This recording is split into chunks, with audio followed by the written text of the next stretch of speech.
Hello everyone, Champaran study point पे एक बार आपका फिर स्वागत है। हम कवर कर रहे हैं प्राचीन भारतीय इतिहास को। तो इसके पहले हमने देखा था प्राचीन भारतीय इतिहास के स्रोत क्या हैं, कहाँ से हमें पता चलती है प्राचीन भारतीय इतिहास के बारे में, उनको हमने कवर किया है। जिसके दो स्रोत हैं, एक पुरातात्विक स्रोत और दूसरा साहित्यिक स्रोत, दोनों कवर हो चुके हैं। तो सबसे पहले मैं ये कहना चाहूँगी कि यदि आप चैनल पे नए हैं, यानी कि पहली बार आप ये वीडियो देख रहे हैं, तो सबसे पहले चैनल को सब्सक्राइब कर लीजिए, क्योंकि सब्सक्राइब करने के बाद ही डेली जो वीडियो अपलोड होता है उसका नोटिफिकेशन आपको मिल पाएगा। तो आज के इस चैप्टर में हम देखेंगे, इस सीरीज़ में आज हम देखेंगे प्राचीन भारतीय इतिहास का विकास, यानी कि इतिहास का विकास कैसे हुआ उसको हम देखेंगे। तो सबसे पहले देखते हैं प्राचीन भारतीय इतिहास के बारे में, प्राचीन भारतीय इतिहास के विकास के बारे में। तो देखिए, 3 खंडों में बांटा जाता है, 3 खंडों में इनका विकास हुआ। पहला प्रागैतिहासिक काल, दूसरा आता है आद्य ऐतिहासिक काल और तीसरा आता है ऐतिहासिक काल। तो यही 3 खंड हैं जिनसे क्रमिक विकास होता है प्राचीन भारतीय इतिहास का। तो पहला प्रागैतिहासिक काल, दूसरा आद्य ऐतिहासिक काल और तीसरा ऐतिहासिक काल। तो सबसे पहले देखते हैं प्रागैतिहासिक काल को। इसको भी हम 3 खंडों में बांटते हैं, निम्न पूरा पाषाण काल, मध्य पूरा पाषाण काल और उच्च पूरा पाषाण काल। तो प्रागैतिहासिक काल में अगर मुख्य रूप से देखा जाए तो 3 खंड होते हैं इसके। पहला पूरा पाषाण काल, दूसरा मध्य पाषाण काल, तीसरा नवपाषाण काल। तो देखिए, इन दोनों के तो कोई खंड नहीं है, लेकिन जो पूरा पाषाण काल है वो भी 3 खंडों में बटा है, निम्न पूरा पाषाण काल, मध्य पूरा पाषाण काल, उच्च पूरा पाषाण काल। देखिए, इसे याद करना बहुत ही आसान है। सबसे पहले प्रागैतिहासिक काल को आप 3 खंडों में बांटिए, पहले पूरा, फिर मध्य, फिर नव। मध्य का अर्थ आप जानते हैं, ये बीच वाला पार्ट, और नव का अर्थ होता है नया। तो पूरा यानी कि सबसे पुराना, फिर मध्य यानी कि उससे थोड़ा नया, और फिर नव यानी कि सबसे नया। तो 3 का खंड में हम सबसे पहले उसको बांटेंगे। फिर जो पुराना युग है उसे भी हम 3 खंडों में बांटेंगे, निम्न पूरा पाषाण काल, मध्य पूरा पाषाण काल और उच्च पूरा पाषाण काल। तो सबसे पहले देखते हैं पाषाण काल क्या है। भारतीय पाषाणकालीन संस्कृति को विद्वानों ने 3 कालों में विभाजित किया है, पूरा पाषाण काल, मध्य पाषाण काल तथा नवपाषाण काल। पूरा पाषाण काल संस्कृति का उदय अभिनूतन युग यानी कि प्लीस्टोसीन में हुआ। इस युग में धरती बर्फ से ढकी हुई थी। भारतीय पूरा पाषाण काल को मानव द्वारा इस्तेमाल किए जाने वाले पत्थर के औजारों के स्वरूप और जलवायु में होने वाले परिवर्तनों के आधार पर 3 अवस्थाओं में बांटा जाता है। यानी कि इस टाइम जो था वो पृथ्वी जो थी वो बर्फ से ढकी हुई थी, और उस समय जो औजार मानव द्वारा प्रयोग किए जाते थे वो पत्थरों से बने होते थे। हम देखेंगे कि किस टाइप के औजार प्रयोग किए जाते थे मानव द्वारा। तो सबसे पहले देखिए इनका कालक्रम क्या है।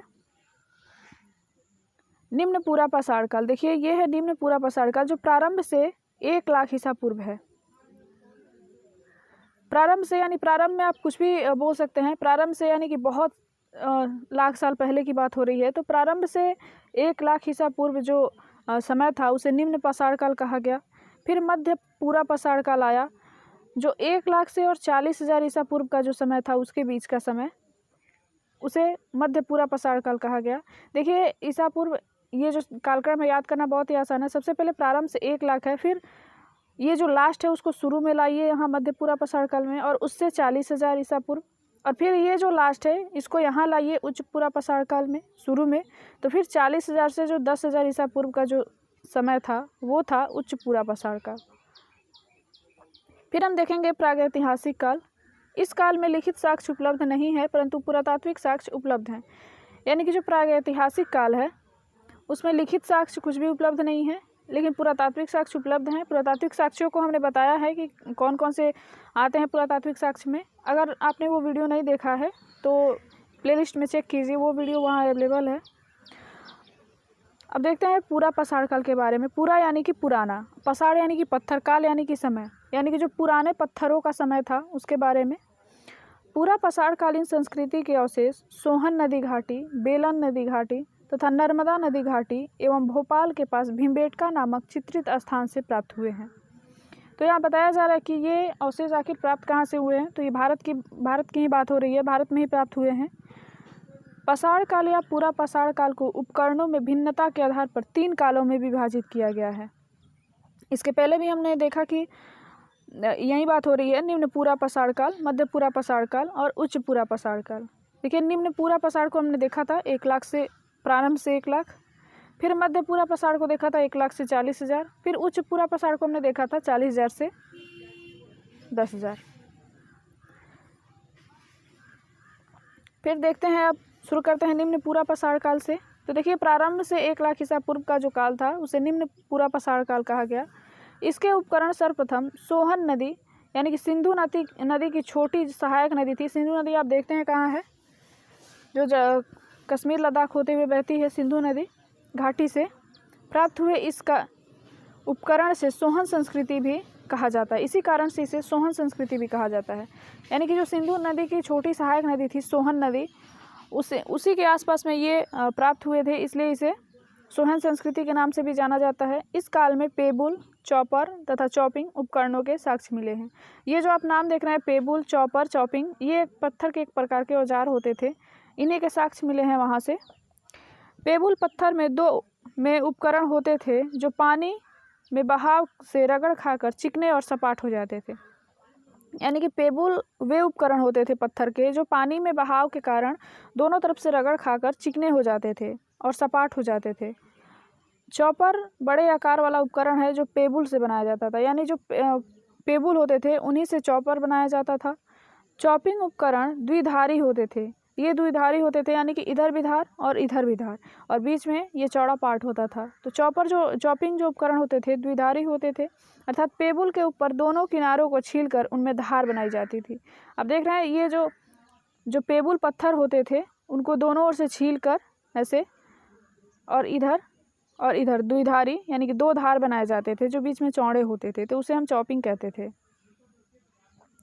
फिर आता है मध्य पूरा पाषाण का। देखिए, ये हैं पत्थर के औजार। देखिए कैसे कैसे बने हुए हैं, कितने प्रकार के हैं। देखिए, ये द्विधारी हैं, इधर भी इनका नुकीला भाग निकला हुआ है और नीचे भी इनका नुकीला भाग निकला हुआ है और बीच में चौड़ा है। ये इसे आप चॉपिंग बोल सकते हैं। और देखिए, ये कुछ औजार हैं, कैसे कैसे बनाया गया है उस टाइम में।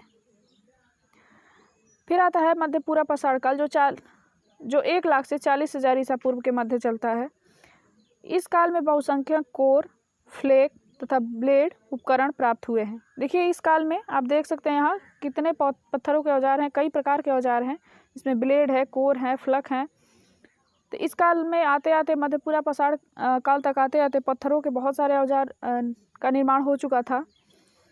फलकों की अधिकता के कारण मध्य पूरा पाषाण काल को फलक संस्कृति की भी संज्ञा दी जाती है। यानी कि इस काल को जो है मध्य पूरा पाषाण काल को फलक संस्कृति काल भी कहा जाता है। मध्य पूरा पाषाण काल के औजारों का निर्माण अच्छे प्रकार के क्वार्टजाइट पत्थर से किया गया है। यानी कि पत्थरों में जो प्रकार होता है उसमें क्वार्टजाइट पत्थर सबसे अच्छे किस्म का होता है, उस पत्थरों से इन औजारों का निर्माण हुआ है। मध्य पूरा पाषाण काल के उपकरण महाराष्ट्र में नेवासा, झारखंड में सिंह भूमि है, उत्तर प्रदेश में चकिया यानी कि वाराणसी, बेलन घाटी यानी कि इलाहाबाद की बात हो रही है, मध्य प्रदेश के भीमबेटका गुफा से तथा सोन घाटी और गुजरात में सौराष्ट्र क्षेत्र, हिमाचल में ब्यास आदि विविध पुरा स्थलों से प्राप्त हुए हैं। तो देखिए कितने राज्यों की बात हो रही है।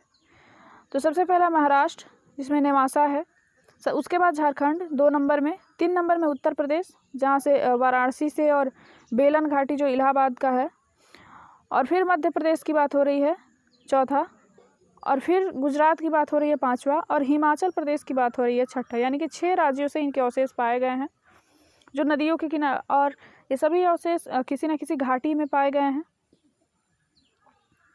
फिर आता है उच्च पूरा पाषाण काल। देखिए, अभी हम पढ़ रहे हैं पूरा पाषाण काल के जो 3 अवस्थाएं हैं उनको हम पढ़ रहे हैं। इसके बाद हम पढ़ेंगे मध्य पाषाण काल और नव पाषाण काल।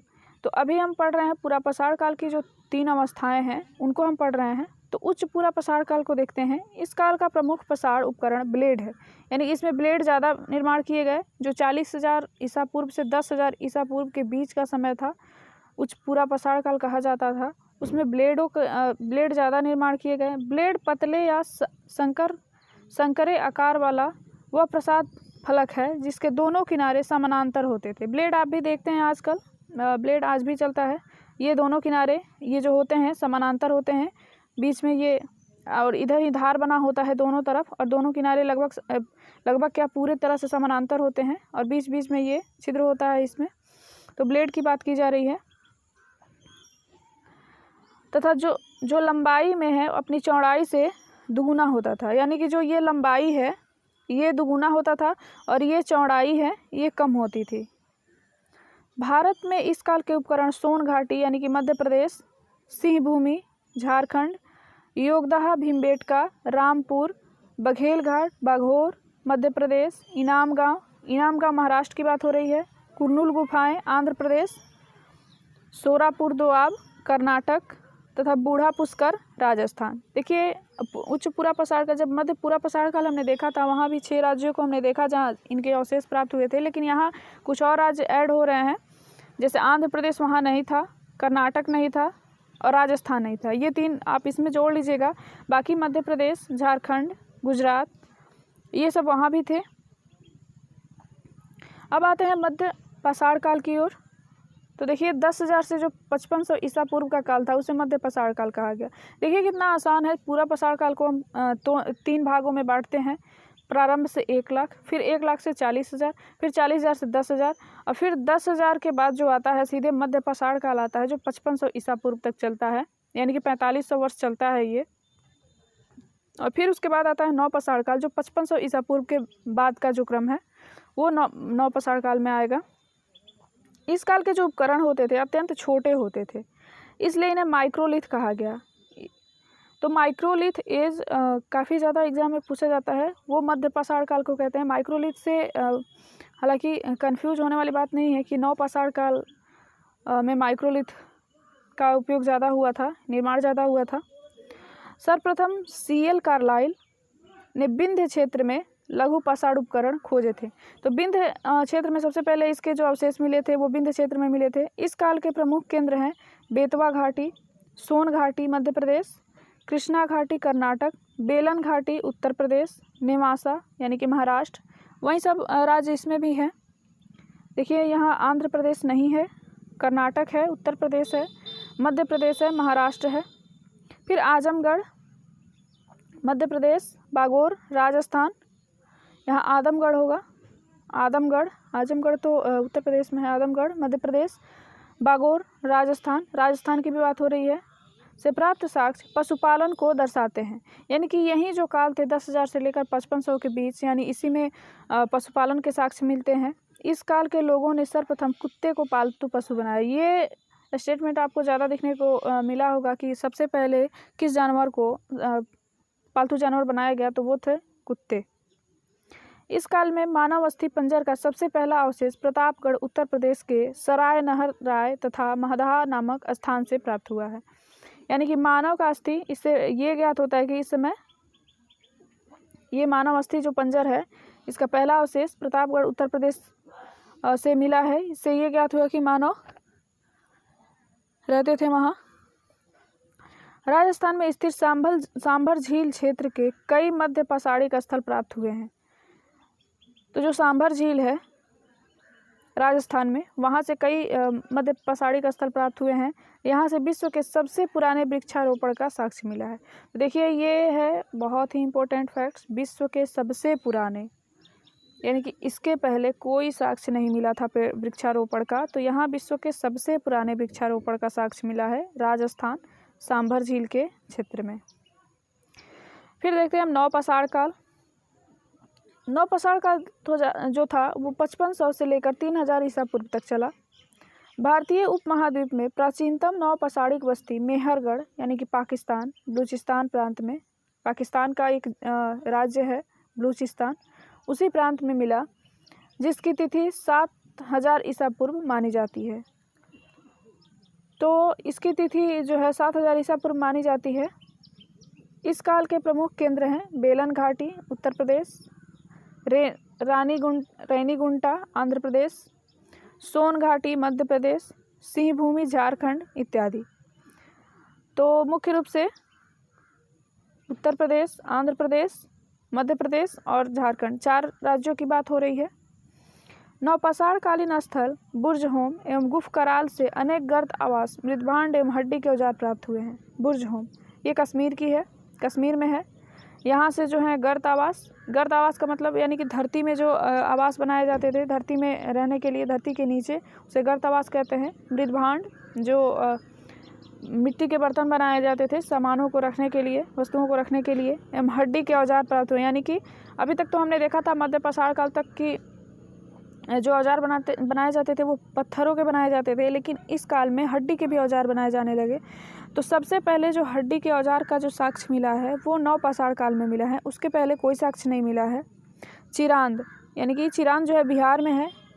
प्रचुर मात्रा में हड्डी के उपकरण पाए गए हैं जो मुख्य रूप से हिरण के सींग के हैं। तो ये भी आपको पता चलता है कि जो हड्डी के उपकरण पाए गए हैं वो मुख्य रूप से किसके हैं, तो वो हिरण के सींग के हैं।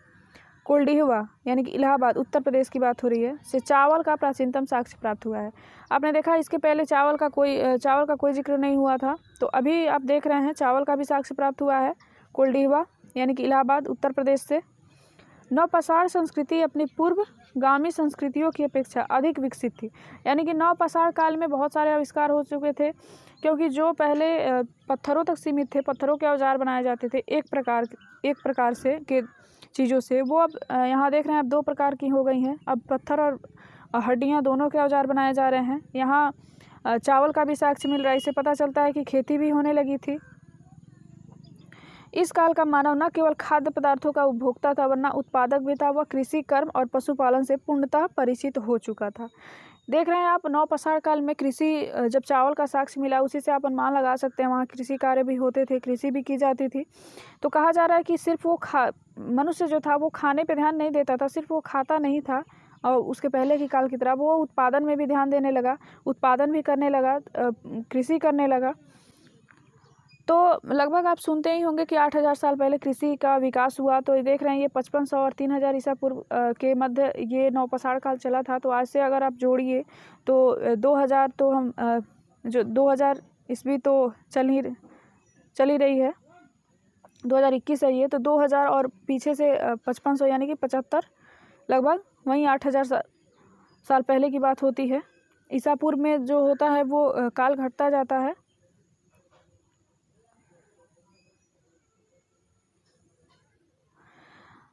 यहाँ पाए गए उपकरणों में कुल्हाड़ी, बसुली, छेनी, खुरपी, कुदाल, हथौड़े आदि प्रमुख है। अब देख रहे हैं आप जो मध्य पाषाण काल और पूरा पाषाण काल में जो अभी ब्लेड, फलक और द्विधारी उपकरण तक जो सीमित थे, वो अब यहाँ कुल्हाड़ी भी बनाए जाने लगे, बसुली, छेनी, खुरपी, कुदाल, हथौड़े, कई प्रकार के हथियार बनाए जाने लगे नवपाषाण काल में। तो देखिए सब पाषाण काल की बात करें तो सबसे ज़्यादा जो विकास हुआ नवपाषाण काल में हुआ। उसके बाद आते हैं हम आद्य ऐतिहासिक काल। अभी तक हम देख रहे थे प्रागैतिहासिक काल, अब हम देख रहे हैं आद्य ऐतिहासिक काल। पाषाण युग की समाप्ति के बाद धातुओं के युग का प्रारंभ हुआ। इसी युग को आद्य ऐतिहासिक काल या धातु काल कहा जाता है। यानी कि आद्य ऐतिहासिक काल को एक और नाम से आप जानते हैं, धातु काल के नाम से। और ये पाषाण काल जो समाप्त हुआ उसके बाद ये काल शुरू होता है। हड़प्पा संस्कृति तथा वैदिक संस्कृति की गणना इस काल से ही की जाती है। गैरिक एवं कृष्ण लोहित मृदभांड इस काल से संबंधित है। जो कृष्ण लोहित मृदभांड थे और गैरिक मृदभांड वो इसी काल से संबंधित है, आद्य ऐतिहासिक काल से। तो फिर आती है ताम्रपाषाण कालीन संस्कृति। अभी आपने देखा जो आद्य ऐतिहासिक काल शुरू हुआ उसमें धातुओं का प्रयोग होने लगा। तो इस काल में मनुष्य पत्थर एवं तांबे के उपकरण औजार प्रयोग करने लगा तथा इसी कारण इस काल को ताम्रपाषाण काल कहते हैं। तो आपने देखा था 3000 ईस्वी तक नवपाषाण काल चला था, ईसा पूर्व तक। तो उसमें अभी पत्थर और हड्डी के औजार बनाए जाते थे, लेकिन अब क्या हुआ, अब तांबे के भी औजार बनाए जाने लगे। 5000 ईसा पूर्व में मनुष्य ने सर्वप्रथम किस धातु का प्रयोग किया था, वह तांबा था। तो 5000 ईसा पूर्व में सर्वप्रथम मनुष्य ने जिस धातु का उपयोग किया था वो तांबा था। इसके पहले कोई धातु का साक्ष्य अभी तक नहीं मिला है। अभी आप पढ़ रहे हैं शुरू से, अभी तक आपको तांबा देखने को कहीं नहीं मिला होगा, ये पहली बार है। ताम्रपाषाण संस्कृति या कृषक ग्रामीण संस्कृति, ताम्रपाषाण संस्कृति जो थी ये कृषक ग्रामीण संस्कृति थी, इसे कृषक ग्रामीण संस्कृति भी कहते हैं। इस काल की प्रमुख संस्कृतियां हैं, यानी कि 4 संस्कृतियां हैं। बनास आहार संस्कृति जो राजस्थान में प्रचलित थी, कायथा संस्कृति जो मध्य प्रदेश में प्रचलित थी, मालवा संस्कृति और फिर जोरवे संस्कृति जो महाराष्ट्र में प्रचलित थी। तो आइए देखते हैं इन 4 संस्कृतियों की विशेषता क्या है, इन्हीं से क्वेश्चन बनते हैं। संस्कृतियाँ बहुत महत्वपूर्ण होती हैं एग्जाम के लिए। तो सबसे पहले हम देखेंगे बनास आहड़ संस्कृति जो राजस्थान की थी। प्रमुख जो स्थल थे इसमें आहाड़, बालाथल, गिलुंद, ये तीनों स्थल राजस्थान के ही हैं। आहाड़ को तांबवती भी कहा जाता है क्योंकि यहाँ बड़े पैमाने पर तांबा मिलता था, यानी कि यहाँ से तांबा का उत्पादन ज़्यादा होता था, इसलिए इसे तांबवती भी कहा जाता है आहाड़ को, जो राजस्थान में है। इस संस्कृति का कालक्रम 2100 ईसा पूर्व से 1500 ईसा पूर्व के बीच रखा गया है। तो यानी कि देख रहे हैं नौपाषाण काल खत्म होने के बाद की बात की जा रही है। आहाड़ के लोग पत्थर के बने घरों में रहते थे, इनका जो घर होता था वो पत्थर का बना होता था। गिलुंद इस संस्कृति का स्थानीय केंद्र माना गया, यानी कि हर जो भी व्यापार हो या कुछ भी हो सबका एक केंद्र होता है, एक राज्य चलाने के लिए भी उनका केंद्र होता है। ऐसे ही इस संस्कृति का जो स्थानीय केंद्र था वो था गिलुंद, जो राजस्थान का ही भाग है। यहाँ से पक्की ईंटों के निर्माण के साक्ष्य मिले हैं। तो अभी तक आप देख रहे थे कि आहाड़ के लोग पत्थर के घरों में रहते थे, लेकिन गिलुंद जो था वहाँ पक्की ईंटों का निर्माण भी वहाँ शुरू हो गया था। यहाँ से तांबे की बनी कुल्हाड़ियाँ, चूड़ियाँ तथा चादरें प्राप्त हुई है। तो कुल्हाड़ियाँ अभी आपने देखा था कि पत्थरों के बनाए जाते थे नौपाषाण काल में, लेकिन अब देख रहे हैं तांबे की भी कुल्हाड़ियाँ बन रही है आहाड़ संस्कृति जो राजस्थान में है उसमें। फिर आती है कायथा संस्कृति जो मध्य प्रदेश की है।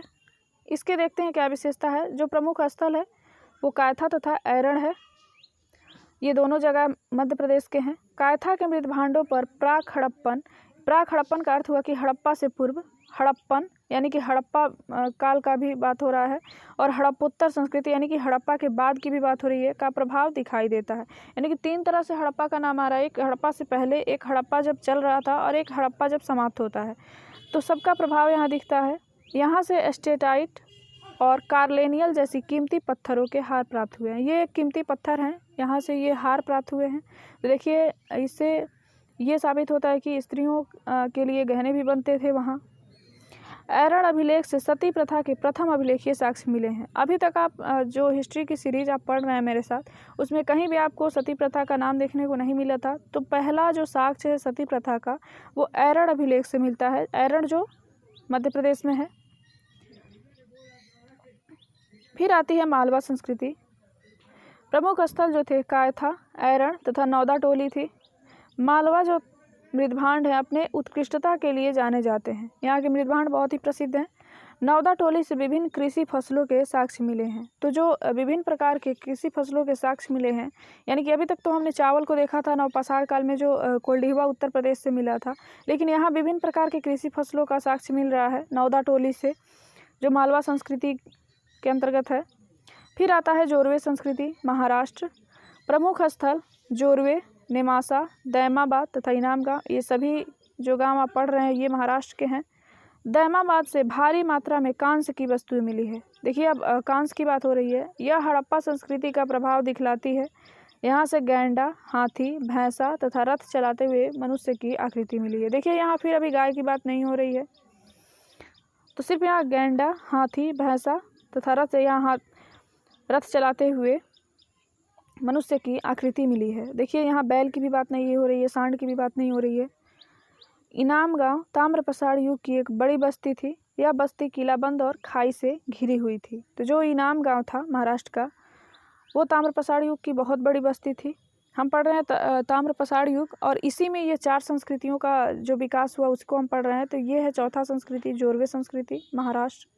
1200 ईसा पूर्व के लगभग ताम्रपाषाणी संस्कृति का लोप हो गया। केवल जोरवे संस्कृति 700 ईसा पूर्व तक जीवित रही। यानी कि सभी संस्कृतियों के खत्म होने के बाद भी जो जोरवे संस्कृति थी ये 700 ईसा पूर्व तक कायम रही।